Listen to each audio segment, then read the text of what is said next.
जय हिंद, वंदे मातरम। स्वागत आप सभी का सक्सेस वर्ल्ड एमसीक्यू चैनल पर। तो चलिए, आज आपका बिहार पुलिस एग्जाम 2022 के लिए न्यू प्रैक्टिस सेट 8 चलेगा। तो जल्दी जल्दी से सभी लोग लाइव में आ जाइए। सभी को गुड इवनिंग, गुड इवनिंग। तो चलिए आज के सेशन को स्टार्ट करते हैं। तो आज के सेशन का सबसे पहला प्रश्न है, ब्लैक होल त्रासदी कहाँ हुई थी। ऑप्शन आपके सामने 4 दिए गए हैं और आपको प्रत्येक प्रश्न के लिए आंसर करने के लिए मैक्सिमम 5 सेकंड का टाइम दिया जाता है। आपको लाइव चैट का भी ऑप्शन मिलता है, तो प्रत्येक स्टूडेंट को लाइव चैट में आंसर करते जाना है। प्रत्येक स्टूडेंट का आंसर आना चाहिए। तो ब्लैक होल त्रासदी कहाँ हुई थी आंसर करेंगे। तो इसका सही जवाब जो ये बच्चे लाइव चैट में ऑप्शन बी को दे रहे हैं, बिल्कुल सही जवाब दे रहे हैं। कोलकाता में हुई थी, याद रखना है। कब हुई थी, डेट पूछा जाता है। तो 1756 ईस्वी में, याद रखना है। ब्लैक होल त्रासदी 1756 ईस्वी में कोलकाता में हुई थी, याद रखना है। चलिए इसी के साथ आगे बढ़ते हैं।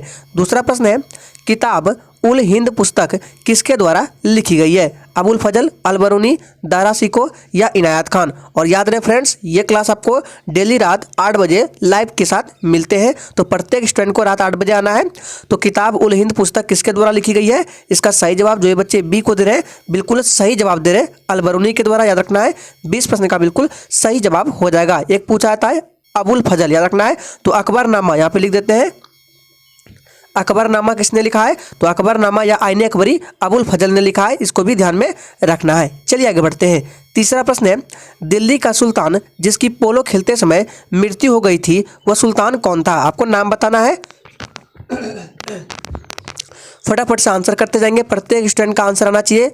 तो दिल्ली का सुल्तान जिसकी पोलो खेलते समय मृत्यु हो गई थी, कौन था, तो याद रखना है कुतुबुद्दीन ऐबक था, याद रखना है। ऑप्शन ए इस प्रश्न का बिल्कुल सही जवाब हो जाएगा। कहां पर, तो लाहौर में, याद रखना है। लाहौर में इनकी मृत्यु हो गई थी। कब, तो 1210 ईस्वी में पोलो खेलते समय, याद रखना है। चलिए इसी के साथ आगे बढ़ते हैं। चौथा प्रश्न है, पटना को प्रांतीय राजधानी बनाया था, किसने बनाया था, आंसर करेंगे। और जो भी स्टूडेंट चैनल पर पहली बार आए हैं, चैनल पर नए आए हैं, चैनल को सब्सक्राइब करके साथ में बेल आइकन को जरूर प्रेस कर लेंगे, ताकि आने वाले समय में बिहार पुलिस से रिलेटेड एक भी इंपॉर्टेंट क्लास आपसे कभी मिस ना हो। तो पटना को प्रांतीय राजधानी किसने बनाया था, इसका सही जवाब जो ये बच्चे ए को दे रहे हैं, बिल्कुल सही जवाब दे रहे हैं, शेरशाह ने, याद रखना है। शेरशाह ने पटना को प्रांतीय राजधानी बनाया था। और इब्राहिम लोदी जो है, याद रखना है, ये लोदी वंश का अंतिम शासक था, याद रखना इंपॉर्टेंट है। और हुमायूं, याद रखना, ऑप्शन बी में हुमायूं है। तो हुमायूं जो है ये बाबर का उत्तराधिकारी था। सभी पॉइंट्स को याद रखना है। फिर से एक बार रिपीट कर देते हैं। पटना को प्रांतीय राजधानी शेरशाह ने बनाया है। इब्राहिम लोदी जो है ये लोदी वंश का अंतिम शासक था। और हुमायूं जो है ये बाबर का उत्तराधिकारी, याद रखना इंपॉर्टेंट है। चलिए आगे बढ़ते हैं। नेक्स्ट है, नालंदा विश्वविद्यालय का वैभव किसके हाथों नष्ट हुआ। सारे प्रश्न सिलेक्टेड और इंपॉर्टेंट है, फटाफट से आंसर करते जाएंगे। चलिए, नालंदा विश्वविद्यालय का वैभव किसके हाथों नष्ट हुआ, इसका सही जवाब है बख्तियार खिलजी, याद रखना है। ऑप्शन ए इस प्रश्न का बिल्कुल सही जवाब हो जाएगा। और नालंदा विश्वविद्यालय को कुमार गुप्त ने बनवाया था, याद रखना है। नालंदा विश्वविद्यालय को कुमार गुप्त ने बनवाया था। चलिए इसी के साथ आगे बढ़ते हैं। नेक्स्ट है, 1 गीगाबाइट कितने बाइट के बराबर होता है। फटाफट से आंसर करते जाएंगे। और फ्रेंड्स, अगर आपको किसी भी प्रश्न में थोड़ा भी डाउट होता है तो तुरंत आप कमेंट करके पूछ सकते हैं। तो 1 गीगाबाइट कितने बाइट के बराबर होता है, तो याद रखना है 1024 MB के बराबर होता है 1 गीगाबाइट। यानी कि पूछा जा रहा है 1 GB कितने के बराबर होता है, तो 1024 MB के बराबर होता है, याद रखने हैं। चलिए इसी के साथ आगे बढ़ते हैं। नेक्स्ट है, अशोक के शिलालेखों में प्रयुक्त भाषा कौन सी है। फटाफट से आंसर करते जाएंगे। प्रत्येक स्टूडेंट का आंसर आना चाहिए लाइव चैट में। और फ्रेंड्स, इससे पहले आपका total 20 important practice set cover हो चुका है, जिसमें से टोटल 1000 अति महत्वपूर्ण प्रश्नों को कवर किया गया है। अगर आपने उन सभी वीडियो को नहीं देखा है तो सभी के प्लेलिस्ट को बना दिया गया है। और प्लेलिस्ट का लिंक आपको वीडियो के डिस्क्रिप्शन बॉक्स में मिल जाएगा। और सभी के PDF आपको टेलीग्राम चैनल पर मिल जाएंगे। तो अशोक। नेक्स्ट है, स्वराज शब्द का प्रयोग करने वाले प्रथम भारतीय कौन थे। मोस्ट इंपॉर्टेंट प्रश्न है। राजा राम मोहन राय, दादा भाई नौरोजी, बाल गंगाधर तिलक या स्वामी विवेकानंद। तो स्वराज शब्द का प्रयोग करने वाले प्रथम भारतीय कौन थे, याद रखना है दादा भाई नौरोजी थे। ऑप्शन 20 प्रश्न का बिल्कुल सही जवाब हो जाएगा। दादा भाई नौरोजी को आधुनिक भारत का जनक भी बोला जाता है, याद रखना है। चलिए आगे बढ़ते हैं। और फ्रेंड्स, अगर आपको ये सेशन अच्छा लग रहा है, दिल से अच्छा लग रहा है, तो सभी लोग दिल से एक बार सेशन को जरूर लाइक करेंगे। तो नेक्स्ट क्वेश्चन है, लौह पुरुष के नाम से किसे जाना जाता है। चलिए आंसर करेंगे। सरदार वल्लभ भाई पटेल, विठल भाई पटेल, गंगाधर तिलक या बिपिन चंद्र पाल। चलिए, तो लौह पुरुष के नाम से किसे जाना जाता है, इसका सही जवाब जो ही बच्चे ए को दे रहे हैं, बिल्कुल सही जवाब दे रहे हैं। सरदार वल्लभ भाई पटेल को लौह पुरुष के नाम से जाना जाता है। और इसकी स्टेचू याद रखना है गुजरात में, यहाँ पे लिख देते हैं। गुजरात में यूनिटी ऑफ स्टेचू जो है सरदार वल्लभ भाई पटेल की प्रतिमा है, याद रखना है, जो कि नर्मदा नदी के तट पर बनाया गया है, याद रखना इंपॉर्टेंट है। नेक्स्ट है, आगरा शहर के संस्थापक कौन थे? फटाफट से आंसर करेंगे और सब लोग दिल से एक बार सेशन को लाइक करेंगे, सेशन को शेयर करेंगे। तो आगरा शहर के संस्थापक कौन थे? इसका सही जवाब जो ये बच्चे डी को दे रहे हैं बिल्कुल सही जवाब दे रहे हैं। मोस्ट इंपोर्टेंट प्रश्न है, आगरा शहर के संस्थापक सिकंदर लोदी थे, याद रखना है। कब किया था? तो 1504 ईस्वी में इन्होंने आगरा शहर की स्थापना की थी, सिकंदर लोदी ने। चलिए शिक्षक आगे बढ़ते हैं। नेक्स्ट है, जॉन डब्ल्यू मॉडल को किस पंचवर्षीय योजना से जोड़ा गया है? प्रथम पंचवर्षीय, द्वितीय, 8वीं या 5वीं? सोच समझ कर आंसर करना है। सारे प्रश्न इंपॉर्टेंट और सिलेक्टेड है, इसलिए आप लोगों को हर रोज सेशन को अटेंड करना है। तो इसका सही जवाब क्या हो जाएगा? ये बिल्कुल सी के साथ चला जाएगा, 8वीं पंचवर्षीय योजना है। सी इस प्रश्न का बिल्कुल सही जवाब हो जाएगा। 8वीं पंचवर्षीय योजना का कार्यकाल है, यहाँ पे लिख देते हैं 1992 से लेकर कब तक है? 1997 तक, याद रखना है। 8वीं पंचवर्षीय योजना जो है ये जॉन डब्ल्यू मॉडल पर आधारित थी, याद रखना है। चलिए इसी के साथ आगे बढ़ते हैं। नेक्स्ट है, 2011 की जनगणना के अनुसार भारत में पुरुषों का अनुपात महिलाओं का अनुपात कितना है? फटाफट से आंसर करते जाएंगे। चलिए, और सेशन को शेयर जरूर करेंगे सभी लोग। तो 2011 की जनगणना के अनुसार भारत में पुरुषों का अनुपात महिलाओं का अनुपात कितना है? तो सही जवाब है 943, यानी कि 1000 पुरुषों पर महिलाओं की संख्या 943 है। और जो ऑप्शन सी में है 1084 अनुपात 1000, ये अनुपात केरल का है, जो कि सबसे अधिक है, याद रखना है। केरल में सबसे अधिक है, याद रखना है। चलिए आगे बढ़ते हैं। नेक्स्ट है, संसद के 2 सत्रों के बीच अधिकतम अंतर हो सकता है? फटाफट से आंसर करते जाएंगे। और फ्रेंड्स याद रहे, इस बार बिहार पुलिस में बहुत ही बम्पर भर्ती निकल कर आने वाली है, इसलिए आप लोग तैयारी में अभी से लग जाइए, क्योंकि बाद में तैयारी करने का मौका नहीं मिलता है। हर रोज सेशन को अटेंड करना है। तो संसद के दोनों सत्रों के बीच अधिकतम अंतर हो सकता है कितने महीने का? याद रखना है 6 महीने का। सी इस प्रश्न का बिल्कुल सही जवाब हो जाएगा 6 महीने का, याद रखना इंपॉर्टेंट है। नेक्स्ट है, वायसराय ने हंटर आयोग को किसकी जांच के लिए नियुक्त किया था? फटाफट से आंसर करेंगे। वायसराय ने हंटर आयोग को किसकी जांच के लिए नियुक्त किया था? फटाफट से आंसर करते जाएंगे। और देखिए, ये आपका सेशन 8 चल रहा है, इससे पहले 1 से लेकर 7 तक हो चुका है, और 1 से लेकर 6 तक का सेशन का PDF टेलीग्राम चैनल पर अपलोड कर दिया गया है। अगर आपने डाउनलोड नहीं किया है तो जाकर डाउनलोड कर सकते हैं, लिंक आपको वीडियो के डिस्क्रिप्शन बॉक्स में मिल जाएगा। तो वायसराय ने हंटर आयोग को किसकी जांच के लिए नियुक्त किया था? तो सही जवाब है जालियांवाला बाग त्रासदी, जो कब हुआ था? जो कि 13 अप्रैल 1919 ईस्वी को हुआ था, जालियांवाला बाग, याद रखना इंपॉर्टेंट है। नेक्स्ट है, भारतीय संविधान में मौलिक कर्तव्य की कुल संख्या कितनी है? फटाफट से आंसर करेंगे। बहुत ही इंपॉर्टेंट प्रश्न है, जबरदस्त प्रश्न है। चलिए, भारतीय संविधान में मौलिक कर्तव्य की कुल संख्या कितनी है? तो सही जवाब जो ये बच्चे सी को दे रहे हैं बिल्कुल सही जवाब दे रहे हैं, 11 हो जाएगा, याद रखना है 11। और मौलिक कर्तव्य को किस समिति की सिफारिश पर जोड़ा गया था? तो यहाँ पे लिखते हैं सरदार, यहाँ पे लिख रहे हैं, क्या लिख रहे हैं? सरदार स्वर्ण सिंह समिति, याद रखना है। मौलिक कर्तव्य को संविधान में सरदार स्वर्ण सिंह समिति के सिफारिश पर जोड़ा गया था। पहले कितना? तो 10 मौलिक कर्तव्य था, याद रखना। अभी कितना है? 11 है। 11वां मौलिक कर्तव्य जो है, याद रखना है, बार बार पूछा जाता है कि 11वां मौलिक कर्तव्य किस संविधान संशोधन के द्वारा जोड़ा गया है? तो 86वां संविधान संशोधन के द्वारा संविधान में 11वां मौलिक कर्तव्य को ऐड किया गया है, जो कि यह संशोधन 2002 में हुआ है, याद रखना है। और मौलिक कर्तव्य को किस देश के संविधान से लिया गया है? तो रूस देश के संविधान से लिया गया है। और मौलिक अधिकार को अमेरिका देश से संविधान से, याद रखना है। राइट आंसर सी के साथ चला जाएगा। चलिए आगे बढ़ते हैं। नेक्स्ट है, भारत में MSP की अवधारणा किस वर्ष पेश की गई थी? फटाफट से आंसर करेंगे। चलिए, बहुत ही शानदार प्रश्न है। भारत में MSP की अवधारणा किस वर्ष पेश की गई थी? इसका सही जवाब जो ये बच्चे ए को दे रहे हैं बिल्कुल सही जवाब दे रहे हैं 1966 ईस्वी में, याद रखना है। और यहाँ पे लिख देते हैं MSP, इसका फुल फॉर्म भी पूछा जाता है, याद रखना है। MSP का फुल फॉर्म होता है मिनिमम सपोर्ट प्राइस, याद रखना है, मिनिमम सपोर्ट प्राइस। नेक्स्ट है, किस भारतीय राष्ट्रपति को निर्विरोध चुना गया? चलिए आंसर करेंगे। फटाफट से आंसर करेंगे। किस भारतीय राष्ट्रपति को निर्विरोध चुना गया? तो नीलम संजीव रेड्डी को निर्विरोध चुना गया। ऑप्शन 20 प्रश्न का बिल्कुल सही जवाब हो जाएगा। चलिए आगे बढ़ते हैं। नेक्स्ट है, दाब का मात्रक क्या होता है? फटाफट से आंसर करेंगे, इंपॉर्टेंट प्रश्न है। और जिसने अभी तक सेशन को लाइक नहीं किया, सभी लोग दिल से एक बार सेशन को लाइक करेंगे और सेशन को अपने सभी मित्रों के साथ जरूर शेयर करेंगे। तो दाब का मात्रक पास्कल होता है। 20 प्रश्न का बिल्कुल सही जवाब हो जाएगा। दाब का सूत्र क्या होता है? तो यहाँ पे लिख देते हैं, दाब बराबर होता है बल अपॉन क्या होता है? एरिया, यानी कि क्षेत्रफल होता है। दाब बराबर क्या होता है, बल बराबर बल बटे क्षेत्रफल। बल का होता है न्यूटन और क्षेत्रफल का होता है मीटर स्क्वायर। तो हम इसको ऐसे भी लिख सकते हैं, आपको ऑप्शन में ऐसे भी मिल सकता है। दाब का मात्रक क्या होता है, तो न्यूटन मीटर स्क्वायर भी होता है, याद रखना है। और ये जो वाट है ये किसका मात्रक है, शक्ति का मात्रक है। जूल किसका मात्रक है, तो जूल है ये ऊर्जा या उष्मा का मात्रक है, याद रखना है। और ये जो डाइन है ये किसका मात्रक है, तो डाइन जो है ये सीजीएस में लिख देते हैं यहाँ पे, ये सीजीएस पद्धति में बल का मात्रक है डाइन, याद रखना है। और बल का एसआई में मात्रक न्यूटन होता है, सीजीएस में डाइन होता है। नेक्स्ट है दलहन उत्पादन में सबसे प्रचुर प्रदेश कौन सा है, फटाफट से आंसर करेंगे।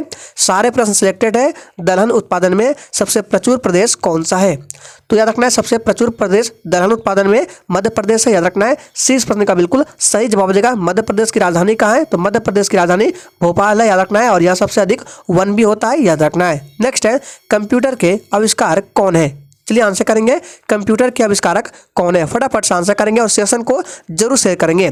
तो कंप्यूटर के आविष्कारक कौन है, इसका सही जवाब है चार्ल्स बेबेज, याद रखना है। चार्ल्स बेबेज कंप्यूटर के आविष्कारक है, ऑप्शन सी इस प्रश्न का बिल्कुल सही जवाब है।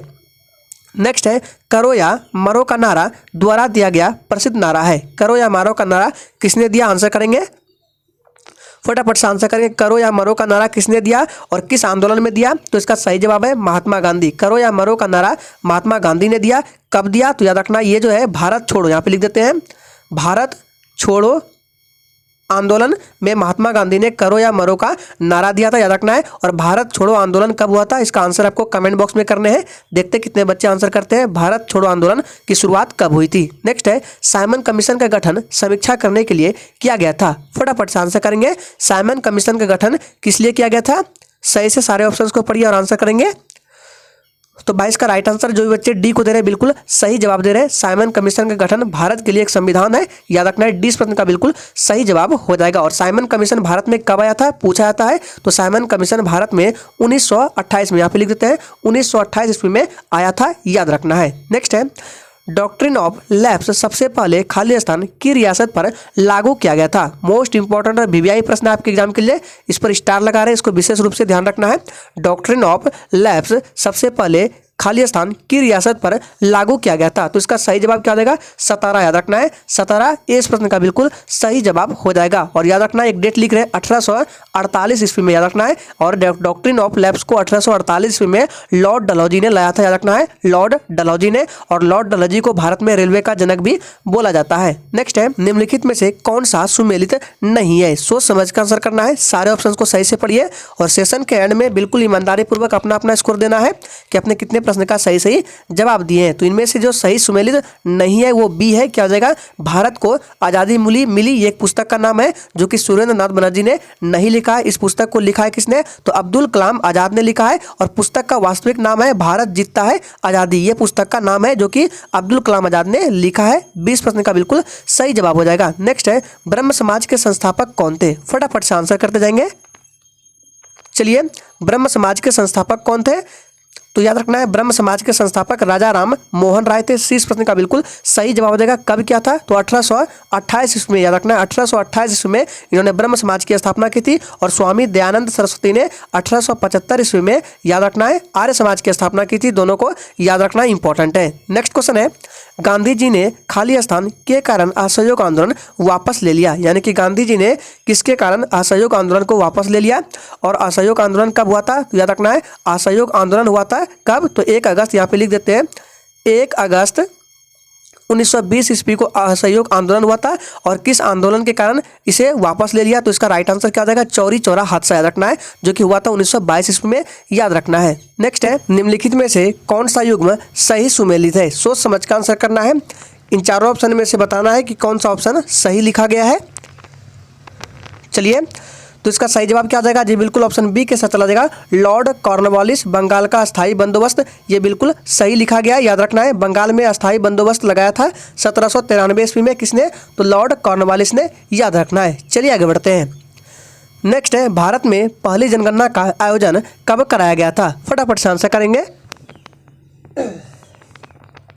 चलिए, ये प्रश्न आपके एग्जाम के लिए मोस्ट इंपॉर्टेंट है। भारत में पहली जनगणना का आयोजन कब कराया गया था? तो सही जवाब है 1872 ईस्वी में पहली जनगणना हुआ था। किसके शासनकाल में? तो लॉर्ड मेयो, यहाँ पे लिख देते हैं, लॉर्ड मेयो के काल में भारत में पहली जनगणना का आयोजन किया गया था। एक पूछा जाता है 1881, याद रखना है 1881 में क्या हुआ था? तो 1881 में 10 के आधार पर जनगणना प्रारंभ हुआ था लॉर्ड रिपन के काल में, दोनों को याद रखना है। नेक्स्ट है, जहांगीर के शासनकाल में मुगल दरबार में उपस्थित होने वाला प्रथम अंग्रेज कौन था? फटाफट से आंसर करेंगे। जहांगीर के शासनकाल में मुगल दरबार में उपस्थित होने वाला प्रथम अंग्रेज कौन था? तो इसका सही जवाब है क्या हो जाएगा जी? कप्तान विलियम हॉकिंस, याद रखना है, बी बिल्कुल सही जवाब हो जाएगा, कप्तान विलियम हॉकिंस। नेक्स्ट है, सबसे पहले आने वाली और सबसे आखिरी भारत छोड़ने वाले कौन थे? चलिए आंसर करेंगे, फटाफट से आंसर करेंगे। प्रत्येक स्टूडेंट का आंसर आना चाहिए। सबसे पहले आने वाले और सबसे आखिर में भारत छोड़ने वाले कौन थे? तो याद रखना है पुर्तगाली थे। ऑप्शन ए इस प्रश्न का बिल्कुल सही जवाब हो जाएगा। कब आया था? 1498 ईस्वी में, याद रखना है। चलिए आगे बढ़ते हैं। नेक्स्ट है, भारतीय अशांति के जनक के रूप में किसे जाना जाता है? फटाफट से आंसर करेंगे। भारतीय अशांति के जनक के रूप में किसे जाना जाता है? चलिए, तो इसका सही जवाब है बाल गंगाधर तिलक को, याद रखना है। ऑप्शन ए इस प्रश्न का बिल्कुल सही जवाब हो जाएगा। नेक्स्ट क्वेश्चन है, संतरे में कौन सा विटामिन अधिक होता है? फटाफट से आंसर करेंगे। और जिसने अभी तक लाइक नहीं किया फटाफट से सेशन को लाइक करेंगे। संतरे में कौन सा विटामिन अधिक होता है? इसका सही जवाब है विटामिन सी, याद रखना है। संतरे में विटामिन सी अधिक होता है। इसका रासायनिक नाम एस्कॉर्बिक एसिड होता है और विटामिन सी की कमी से स्कर्वी नामक रोग होता है, याद रखना है। विटामिन सी की कमी से स्कर्वी नामक रोग होता है। एक पूछा जाता है कि जल में कौन कौन से विटामिन घुलनशील है? तो याद रखिए बी एंड सी जो ये दो विटामिन जल में घुलनशील होते हैं। बाकी बचे विटामिन ए, डी, ई और के, ये क्या है? ये वसा में घुलनशील होते हैं, याद रखना है। नेक्स्ट है, भारत के आधुनिक काल में स्थानीय स्वशासन की शुरुआत किसके प्रशासन से जुड़ी है? मोस्ट इंपॉर्टेंट प्रश्न, आंसर करेंगे। चलिए, सारे प्रश्न सिलेक्टेड है। भारत के आधुनिक काल में स्थानीय स्वशासन की शुरुआत किसके प्रशासन से जुड़ी है? इसका सही जवाब है लॉर्ड रिपन, याद रखना है। ऑप्शन ए इस प्रश्न का बिल्कुल सही जवाब हो जाएगा। 1881 में, याद रखना है, 1881 ईस्वी में। और याद रखिएगा लॉर्ड रिपन को इसे स्थानीय स्वशासन का जनक भी बोला जाता है। नेक्स्ट है, निम्नलिखित में से कौन द कॉमनवेल्थ अखबार से जुड़ा था? फटाफट से आंसर करते जाएंगे। निम्नलिखित में से कौन द कॉमनवेल्थ अखबार से जुड़ा था? इसका सही जवाब क्या हो जाएगा जी? बिल्कुल डी के साथ चला जाएगा, एनी बेसेंट, याद रखना है। ऑप्शन डी इस प्रश्न का बिल्कुल सही जवाब है। नेक्स्ट है, 1877 के शाही दरबार में हाथ से बनी खादी पहने कौन शामिल हुआ था? चलिए आंसर करेंगे। यानी कि पूछा जा रहा है कि 1877 के शाही दरबार में हाथ से बनी खादी पहने कौन शामिल हुआ था? तो याद रखना है गणेश वासुदेव जोशी, डी बिल्कुल सही जवाब देगा, गणेश वासुदेव जोशी। चलिए शिक्षा आगे बढ़ते हैं। नेक्स्ट है, निम्न में से कौन भारतीय राष्ट्रीय कांग्रेस के अध्यक्ष के रूप में चुने जाने वाले यूरोपीय थे? फटाफट से आंसर करेंगे, सोच समझ का आंसर करना है। तो इसका सही जवाब क्या आ जाएगा? भारतीय राष्ट्रीय कांग्रेस के अध्यक्ष के रूप में चुने जाने वाले पहले यूरोपीय कौन थे? इसका सही जवाब है जॉर्ज यूल, याद रखना है, बी बिल्कुल सही जवाब हो जाएगा, जॉर्ज यूल। एक पूछा जाता है पहले मुस्लिम अध्यक्ष कौन थे? तो याद रखना है पहले मुस्लिम अध्यक्ष बदरुद्दीन तैयब जी थे। और भारतीय राष्ट्रीय कांग्रेस की स्थापना कब हुई? तो 28 दिसंबर 1885 ईस्वी को A.O. ह्यूम के द्वारा, याद रखना है। नेक्स्ट है, मुस्लिम लीग की स्थापना कब हुई थी? फटाफट से आंसर करेंगे। मुस्लिम लीग की स्थापना वर्ष में हुई थी, किस वर्ष में? तो इसका सही जवाब ऑप्शन चला देगा सी के साथ 1906 ईस्वी में, रखना है। 1906 ईस्वी में हुआ था मुस्लिम लीग की स्थापना। कहाँ? तो ढाका में, याद रखना है, ढाका में। और 1905 में क्या हुआ था? तो 1905 में बंगाल विभाजन हुआ था, याद रखना है। नेक्स्ट है, रबी का मौसम किस महीने में शुरू होता है? किस महीने से शुरू होता है? चलिए आंसर करेंगे। रबी का मौसम जो है ये किस महीने से शुरू होता है?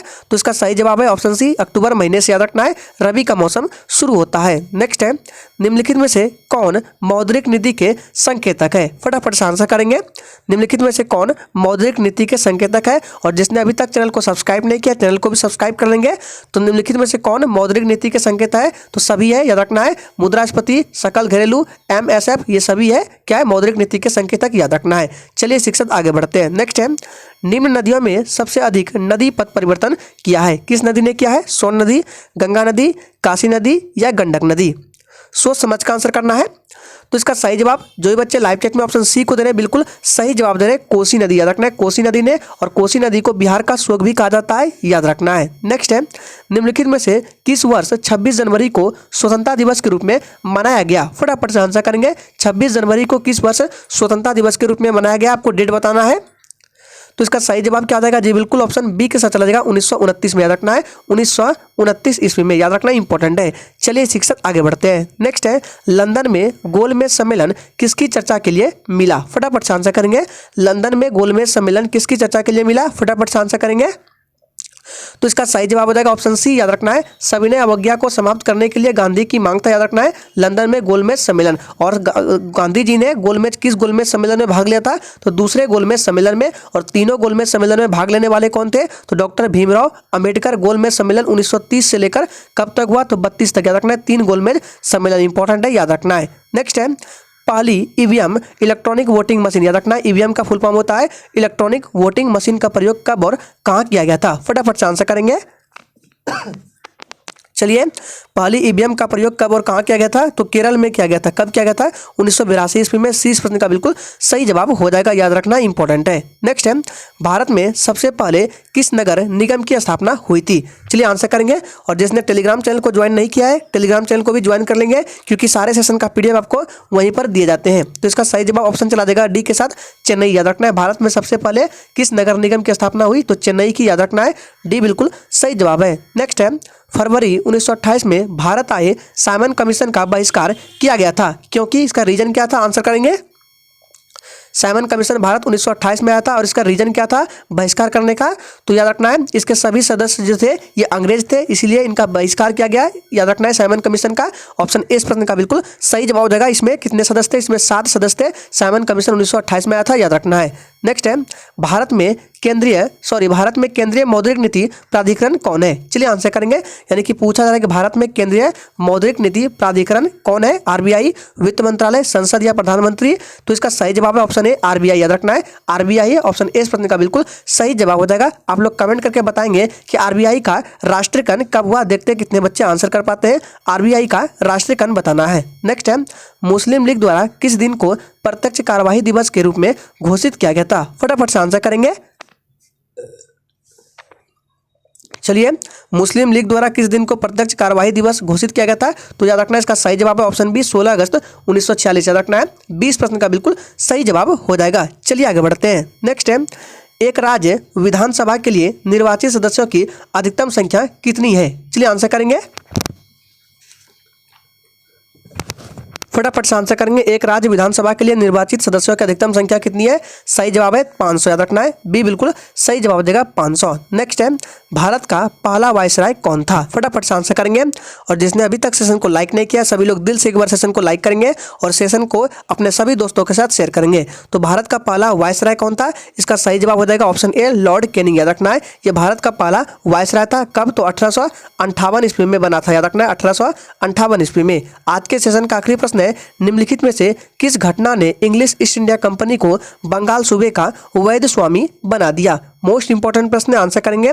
किस घटना ने इंग्लिश ईस्ट इंडिया कंपनी को बंगाल सूबे का वैध स्वामी बना दिया था? तो इसका सही जवाब है 1764 का बक्सर युद्ध। रखना है बक्सर युद्ध कब हुआ था? तो 1764 ईस्वी में। ऑप्शन ए इस प्रश्न का बिल्कुल सही जवाब हो जाएगा। तो आज के सेशन में टोटल 50 अति महत्वपूर्ण प्रश्नों को रखा गया था। तो आज के लिए इतना ही। तब तक के लिए जय हिंद। चलिए कल फिर मिलते हैं रात 8 बजे।